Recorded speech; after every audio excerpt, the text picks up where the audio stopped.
Assalamualaikum warahmatullahi wabarakatuh. Selamat pagi, selamat siang, selamat sore, selamat malam. Salam sejahtera untuk kita semuanya. Pada kesempatan kali ini, kembali lagi di channel Belajar Perpustakaan, kita akan belajar bersama tentang sejarah kearsipan di Indonesia. Sebagaimana kita ketahui bahwa arsip memiliki peran yang sangat penting dalam mengungkap sejarah masa lalu. Meskipun di salah satu literatur disebutkan bahwa pada masa penciptaannya arsip tidaklah sengaja diciptakan untuk atau sebagai bukti sejarah. Arsip hanya diciptakan sebagai bukti kegiatan dari suatu peristiwa saja. Namun demikian, dalam perkembangan selanjutnya, catatan-catatan tersebut, rekaman kegiatan tersebut, rekaman peristiwa yang dijadikan arsip, ternyata memiliki nilai otentik, nilai keaslian yang tinggi dalam membuktikan bagaimana kejadian-kejadian di masa lalu. Nah, pada kesempatan kali ini kita akan berbicara tentang sejarah kearsipan di Indonesia, mulai dari pasca kemerdekaan sampai dengan terbitnya Undang-Undang Nomor 43 Tahun 2009, Undang-Undang Kearsipan.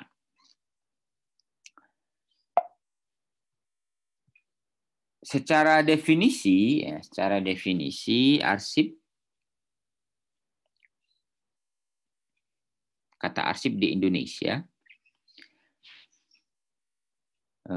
dalam bahasa Belanda, kita mengenal kata arsip, di Indonesia kita mengenal kata arsip itu tidak terlepas dari adanya proses penjajahan bangsa asing, terutama bangsa Belanda pada masa lalu, yang menyebut arsip dengan kata archive. Bahasa Inggris menyebutnya dengan archives. Kemudian archivio di Italia, yang artinya rekaman kegiatan atau peristiwa. Kata arsip sendiri, atau arsip, berasal dari bahasa Yunani, archeion, yang berarti kuno, atau bisa juga berasal dari bahasa Latin, archivum, yang berarti gedung. Sehingga kemudian dikenallah kata arsip di Indonesia. Meskipun demikian, sebelum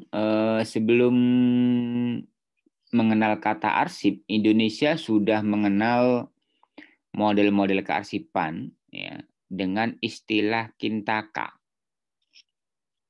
Meskipun sebenarnya kintaka sendiri berarti surat. Kita tahu bahwa dalam pengelolaan arsip di Indonesia, tata persuratan di suatu lembaga itu menjadi bagian dari arsip yang dikelola. Karena itu di Indonesia mengenal istilah kintaka yang artinya adalah surat. Arsip sendiri muncul tidak terlepas dari adanya budaya tulis. Budaya tulis oleh manusia. Pada awal perkembangannya, misalnya pada masa-masa kerajaan Mesir, Mesopotamia, dan lain sebagainya, arsip banyak disimpan di kuil-kuil, dan juga banyak disimpan di piramida. Jadi kuil dan piramida dijadikan sebagai tempat penyimpanan arsip, baik itu kuil-kuil kerajaan ataupun kuil-kuil pribadi. Kemudian barulah pada masa kerajaan Romawi, di mana mereka memiliki perhatian yang cukup tinggi terhadap arsip sebagai hasanah sejarah, sebagai bukti sejarah.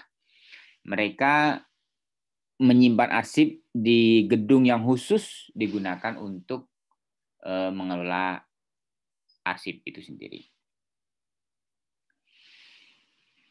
Pada masa kerajaan di Indonesia ya, di Indonesia pada masa kerajaan belum ditemukan, saya belum menemukan literatur khusus ya, yang menyebutkan bagaimana pola kearsipan pada masa itu. Namun yang jelas, masing-masing kerajaan pastinya memiliki arsip-arsip tertulis, baik itu arsip surat menyurat ataupun arsip administrasi kerajaan yang disimpan di lingkungan kerajaan atau di lingkungan istana mestinya. Namun bagaimana polanya, bagaimana modelnya itu masih belum ada literatur yang menjelaskan secara khusus tentang bagaimana model kearsipan pada masa-masa kerajaan di Indonesia. Mungkin yang sekarang masih bisa terlihat misalnya di kerajaan di Jogja misalnya, di situ ada ada di Jogja itu ada lembaga khusus yang menyimpan naskah-naskah kuno yang sebagai bukti bukti arsip-arsip pada masa dulu.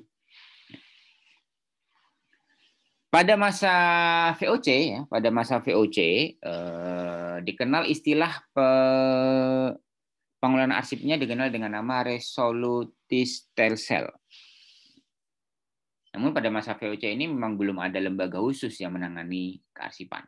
Barulah kemudian setelah VOC dibubarkan, Belanda kemudian pemerintahannya dinamakan dengan pemerintahan Hindia Belanda, mereka membentuk suatu lembaga khusus yang bernama Landsarchief, di mana lembaga ini memang khusus mengelola kalau diartikan seperti arsip negeri ya, mengelola arsip-arsip yang dihasilkan oleh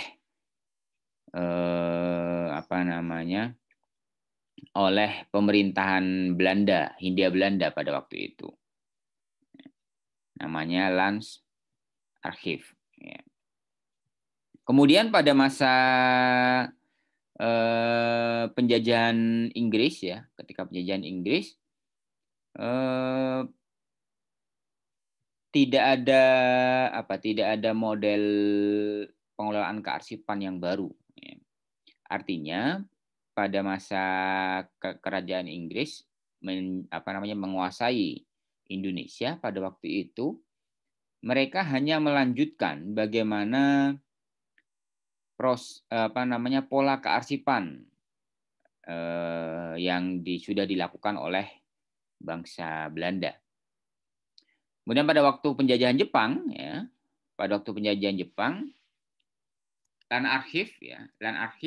Landsarchief diganti namanya menjadi Kobunshokan.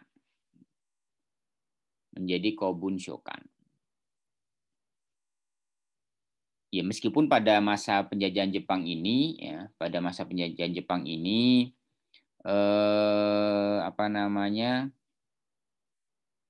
mereka lebih banyak untuk mengambil sumber daya yang ada di Indonesia untuk kepentingan mereka daripada mengurusi masalah kearsipan yang ada di Indonesia ya. Jadi mereka memang lebih banyak kondisi kearsipan pada masa penjajahan Jepang ini kurang begitu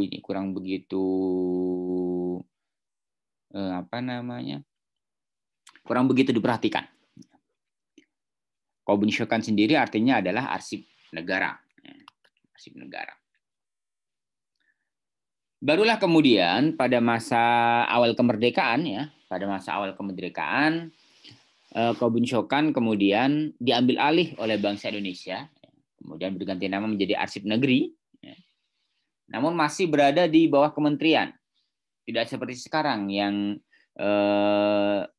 lembaga kearsipan atau ANRI misalnya, ANRI dan Perpustakaan Nasional itu merupakan lembaga non kementerian. Tapi kalau di awal-awal kemerdekaan, arsip negeri itu masih berada di bawah kementerian.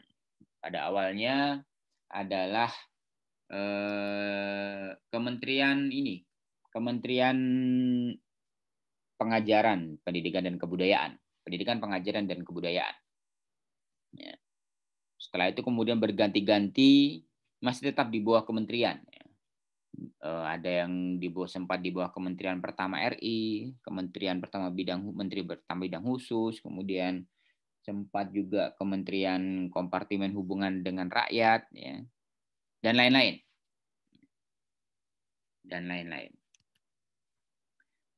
Kemudian pada masa RIS, Republik Indonesia Serikat, arsip negeri tadi berubah namanya menjadi arsip negara. Arsip negara namanya adalah Arsip Negara Republik Indonesia Serikat. Tapi masih tetap berada di bawah kementerian. Baru kemudian pada tahun 1959 Arsip Negara berubah menjadi Arsip Nasional. Pada awal perkembangannya Arsip Nasional tetap berada di bawah kementerian. Setelah berganti-ganti kembali lagi di bawah Menteri Pendidikan, Pengajaran dan Kebudayaan. Baru kemudian pada 1967 Arsip Nasional berdiri sendiri, ya, menjadi non-kementerian, departemen non-kementerian. Pada tahun 1974 Arsip Nasional berubah namanya, resmi dinamakan dengan ANRI, Arsip Nasional Republik Indonesia. Arsip Nasional Republik Indonesia. Pada tahun 1977 ya, yang awalnya ANRI itu hanya berpusat di di Jakarta, ya. Adanya berpusat di Jakarta. Meskipun ada namanya kantor arsip daerah di beberapa wilayah, ya. Namun belum ada secara resmi pembentukan perwakilan arsip nasional di tingkat provinsi masing-masing wilayah di Indonesia.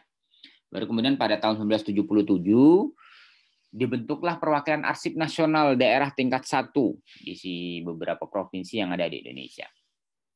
Kemudian lembaga kearsipan berkembang begitu pesat sampai kemudian pada tahun 2009 ya, dengan disahkannya Undang-Undang Kearsipan Nomor 43 tahun 2009, ya, ada berbagai macam perubahan di undang-undang tersebut. Ya. Yang terpenting di sini adalah pada Undang-Undang tahun 2009 ini sudah mulai menekankan adanya jaringan, ya. Sudah ada menekankan adanya sistem kearsipan nasional, disingkat dengan SKN. Dan ada juga istilahnya yaitu SIKN, Sistem Informasi Kearsipan Nasional, di mana ANRI sebagai pusat kearsipan nasional Republik Indonesia memiliki sistem kearsipan yang jadi setiap lembaga negara terutama itu memiliki sistem kearsipan yang sama, sehingga nantinya bisa tergabung dalam JIKN, Jaringan Informasi Kearsipan Nasional. Nah, dengan adanya JIKN ini diharapkan proses pengelolaan arsip di Indonesia terutama itu bisa lebih terarah. Sekaligus juga proses penelusurannya ini bisa lebih mudah. Jadi bagi mereka yang membutuhkan informasi-informasi terkait yang berkaitan dengan arsip, ya, dengan arsip bisa memanfaatkan JIKN ini, Jaringan Informasi Kearsipan Nasional. Itu mungkin yang bisa saya sampaikan sebagai kredit. PowerPoint ini saya peroleh dari desain PowerPoint, saya peroleh dari alamat ini. Untuk lebih banyak bacaan, bisa membaca informasi lebih lanjut terkait sejarah kearsipan, bisa membaca di 2 buku ini di daftar pustaka. Demikian materi kali ini, ya. Kurang lebihnya mohon maaf. Semoga bermanfaat. Selamat pagi, selamat siang, selamat sore, selamat malam. Assalamualaikum warahmatullahi wabarakatuh.